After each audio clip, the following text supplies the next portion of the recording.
Hey guys, it's Dani. Welcome to another Q&A session. Today I will be answering more of the questions you left in the comment section of these types of videos.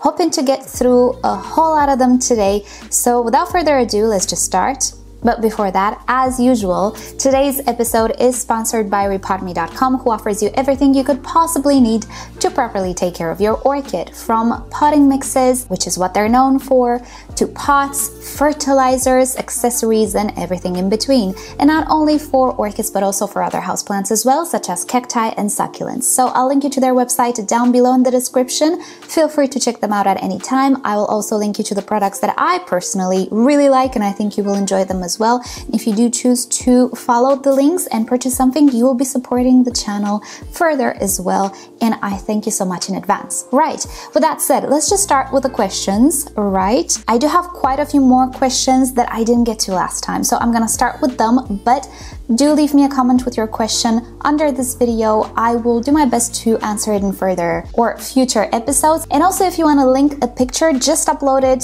to your social media like Instagram or Facebook, or even you can make a TikTok or a reel or something. Just link it in your comment, copy paste the link, and I will look into the spam folder. I'll make it public, I'll check it out, and we will present it in one of the future videos. Right, so without further ado, let's start. We have a question from Andy, who has a question about Dendrobium nobile orchids.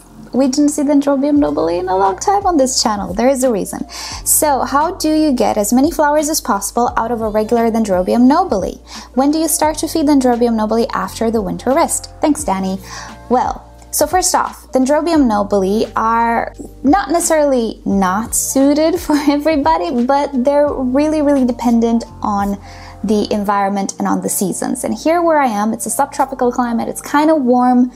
They're really off balance with their seasons because they really need a very distinct autumn, very distinct winter, spring, summer, and so on. So that's one of the things that you really should know about Dendrobium nobile if you've never had them before. Flowering, growing, all of these things are related to the seasons. It doesn't work out for me, but back in Romania, I had major success with them. They're quite easy if you live in a temperate climate. So I needed to do that little side note to better explain or to better answer the questions. In order to get the maximum amount of flowers from a Dendrobium nobile, we need to have that or those distinct seasons. In springtime, we have the flowers. Whatever.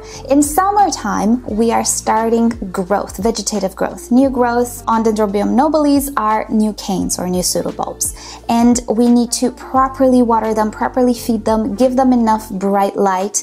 They do enjoy a lot of bright light, obviously. Make sure the leaves don't get hot or they can burn. They're pretty tolerant though. And summer and autumn, that growth stops. It is important to experience a cool down or a gradual cool down. At the beginning of winter, let's say it's the maximum cool down that you need for these orchids. Stop watering, stop fertilizing. I mean, you can water if you see like the bulbs really shriveling, but put a major break on the watering and wait it out. Keep that Dendrobium nobile cool. I think you can go as low as 10 degrees Celsius even. I'll put the Fahrenheit on the screen. And then when you see the buds forming, you can wait a little bit longer and then bring them inside. Start watering if you see the canes shriveling. Don't fertilize, but again, everything in very small amounts. And at some point in spring, sorry, I'm losing my voice. At some point in spring, you'll have flowers. Now, if you follow all of these steps to the book, you'll have the maximum amount of flowers. However, if your summer is very long, like I have my summer here, the Dendrobium nobile will skip, let's say, that rest and will start to grow another new cane. But then if winter hits and the new cane is halfway done, then it will pause it or try to grow it, and it's just not going to be efficient because it's going to be cold. And then springtime comes and the flowers will not form because Dendrobium nobile spent its energy on trying to grow that growth, and it gets all messed up. That's what's happening with my Dendrobium nobiles. And that's how I do not get proper flowers, proper growth, and in just a few years, they kind of fizzle out because they spend all of their energy trying to adapt to an environment that is just not suited. So, I know I made a short story long, but I needed to explain, if you don't have proper environment, you will not get proper flowers from these orchids. That's why I stopped growing them. because I cannot fight with my environment anymore. But presuming you do have proper environment, your second question is, when do you start to feed Dendrobium nobile after the winter rest? When you see the new canes, the new growth at the base of the plant starting to grow. That's when you can start to water, start to feed. That's when the plant needs food because it spent all of its energy producing the flowers. So I hope this answers your question. If you think you can grow Dendrobium nobile properly, I'll link you to my tutorial down below. There was a time in my life where I had beautiful Dendrobium nobiles. That time has passed and I don't think it's ever coming back in this environment, sadly.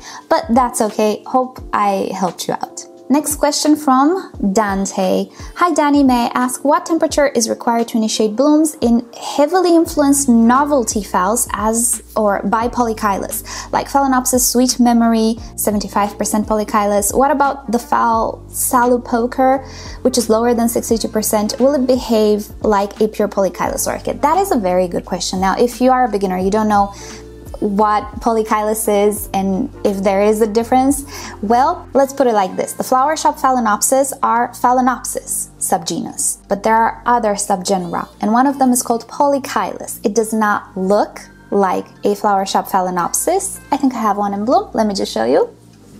Oh, I do have multiple in bloom. Let's get this tiny one.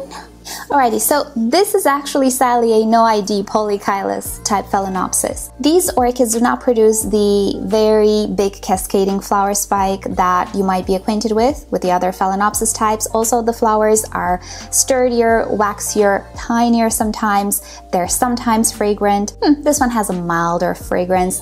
They have beautiful coloration, all sorts of dots, and the orchids themselves can be sometimes smaller, sometimes bigger. They have this glossiness to the leaves.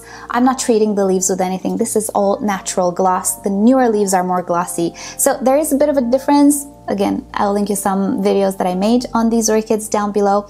The major difference in care between these orchids and the flower shop ones is that these guys do not require a cool down when it comes to inducing new flower spikes like flower shop Phalaenopsis. They're what we call summer bloomers. If you keep them warm and bright all the time, they will pretty much bloom throughout the year on and off. Now, because they're both Phalaenopsis types, we can cross them together. And sometimes we can cross a, let's say, typical Phalaenopsis with one of these guys. So what do we get? A hybrid that takes from both plants, from physical appearance to fragrance to behavior. And sometimes you can have some hybrids that look, let's say, like flower shop Phalaenopsis, but they just don't require that winter rest, or they require a milder, not winter rest, cool down. I'm sorry, I'm still in the nobile section. So some do not require a cool down, some require just a little bit of a cool down, maybe 22 degrees Celsius, and they bloom. Now, the thing is, what I experience, it doesn't really matter the percentages much. It matters just how the hybrid came out. So you can have a Phalaenopsis like the Sweet Memory, 75% Polychilos. I would consider that one not to necessitate a winter rest. It kind of does. Maybe not a big winter rest, but I find it always blooms better or mostly in the springtime or together with the other Phalaenopsis, not so much in the summer. It grows vegetatively in the summer, and after the cool down it produces its flowers. You can have one of these hybrids with 80%, let's say, Polychilos and still needing a winter rest. You can have one that has 50% Polychilos that absolutely does not need a winter rest. So sadly, there isn't one rule that we can apply to all of them. It's individual. That's how genetics work. They don't necessarily get 75% of Polychilos in genes. They get some, they don't get the others. It's very variable, hence why it's trial and error. So for the Sweet Memory Leodoro, I would go to 20 degrees Celsius. Try it out. If it doesn't bloom, go lower, 18 degrees Celsius. For your other Phalaenopsis, which I don't own, again, go for the cool down 1 year, but maybe don't cool it down as much next year. See what works better, see how it blooms better, see if it's late. It's trial and error, and I think it's fun to play around with these things, but just so you know, when it comes to hybrids, particularly these very, very complex hybrids, you never know. Now, before we go on, if you have one of these things that has 5% Polychilos and the rest is Phalaenopsis subgenus, it's highly likely that it's not going to behave like a summer bloomer. When we're going to the extremes, then yes, genes are more likely or less likely to be passed on. But even in that case, you don't know.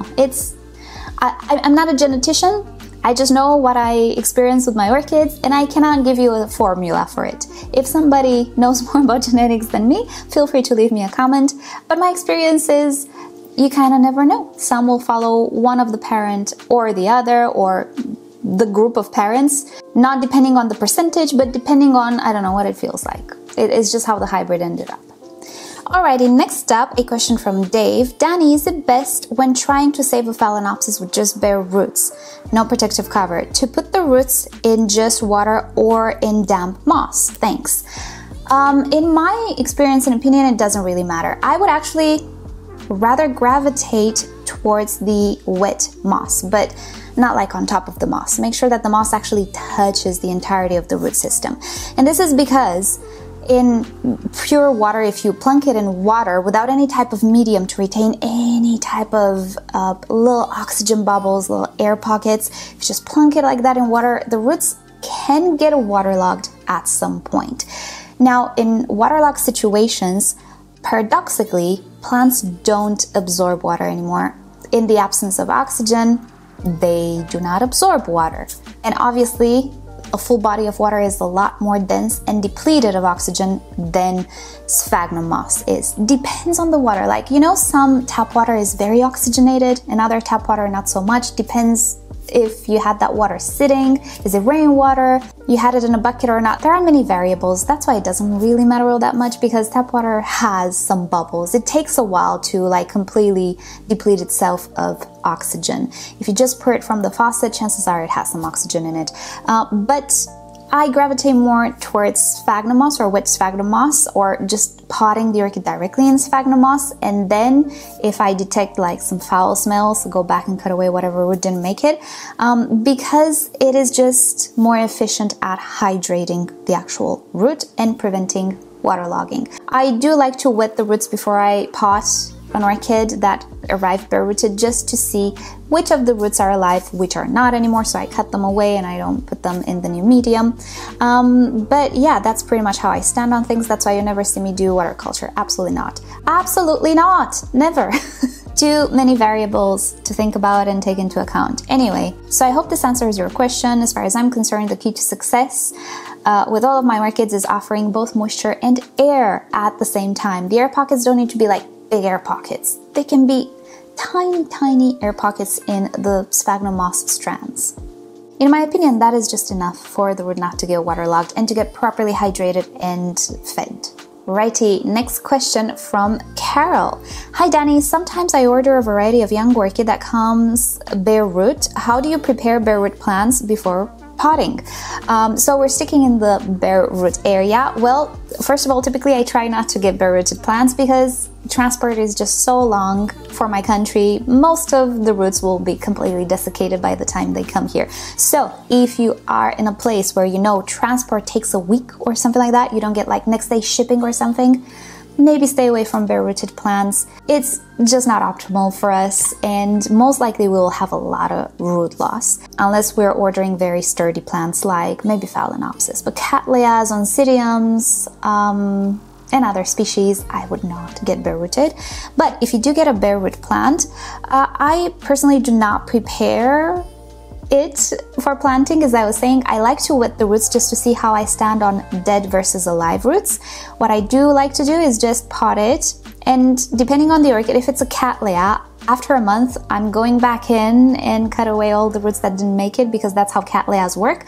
If it's a Phalaenopsis, it's usually not necessary. If it's a Dendrobium, it's usually not necessary. Yeah, typically I don't prepare them in any way. I don't soak them in substances. I don't do anything of the sorts. I just wet the roots to see which is alive, which is dead, and then put them in their forever pot and call it a day, pretty much. That's how, this is the truth, you guys. I don't want to pretend that things are more glamorous than they are. They're not. And you just see the orchids in my videos, and those are the results. I'm not gonna glamorize anything anymore. I'm cutting corners too. I think I know what corners to cut, but anyway, I don't overcomplicate my life when it comes to these things. So yeah, sorry, I just don't have a ritual for bare-rooted plants. Next question from Colleen. Thank you for the helpful videos. I'm happy you find them helpful. My question regarding moving orchids. Oh, I've been through that. We have a cross-country move coming up. Oh no, am I too late? I hope I'm not. My orchids will still be flowering during this move. Should I cut back all the flower spikes to protect them from breakage? What advice do you have for transporting orchids long distance? Well, first of all, are you going to transport them in their pots or bare-rooted? We're going back to bare-rooted. When I moved countries and I had to ship my orchids with the airplane, I had to unpot them and ship them bare-rooted because it would just take less space and you know, the packages were not as heavy. So it depends. If you transport them in their pots, just make sure you wrap them in paper individually, and maybe the flower spikes, wrap them maybe in some kitchen towels individually and ship them as they are. If any flower spike is broken upon arrival, cut it. If not, great, you can probably still enjoy it. And if the orchid does not show signs of dehydration or anything, it will probably be okay because the roots are actually protected by the pot and the medium, and they're also a little bit moist, so they're not just gonna desiccate. Here's the thing, I'm making a side note. Here's the thing with orchids. They are very, very tolerant of drought. Yes, they absolutely are. They have storage devices in their pseudobulbs, leaves, canes. But one thing that roots are not very good at is adapting like that to sudden changes in humidity for prolonged term. Now, our orchids are sitting in potting mix. Even if we let them dry out, they do have a certain amount of moisture around the roots, and we do water them in a few days right after they're dry. This drying out is gradual. If you suddenly dry them out and leave them for a week without medium, chances are they're just not gonna make it. There are sturdier orchids like Phalaenopsis, but a cattleya will certainly not enjoy that. An Oncidium, which typically stays more moist, maybe not even a Dendrobium will accept it all that much. So if you transport orchids in their pots, great. I don't think you should cut the flower spikes. Wait and see what happens. Whatever flower spike makes it, makes it. Whatever doesn't, doesn't. But it's always worth a shot. But if you're transporting them bare-rooted, that's the worst, because those roots will probably not make it, and you will have a sudden loss of roots, and the orchid will not be able to cope with the energy that the flower spikes require. And that's the saddest, let's say, version of the story. You need to cut the flower spikes if you see your orchid starting to just become very dehydrated and limp. That's, you know, that's when you need to cut the flower spikes. So try to move, if you don't have a lot of orchids, try to move them in their pots with the potting medium. Even if you plan on repotting them at some point soon, better to move them with their pots, because bare-rooted is just such a tragedy. It is. I would not go through the move again. So that is it for today. I think this will be a half-an-hour video, but hey, I think you're used to it already. So thank you guys so much for your questions. If you have other questions, leave them down below in the comment section, and I'll try to get to them in our future episodes. Thank you so much, rePotme, for sponsoring yet another Q&A, and I really like doing this series. Do you guys like it? I think it's great. Right, so with that said, I hope you all have a great day, and I'll see you next time. Bye!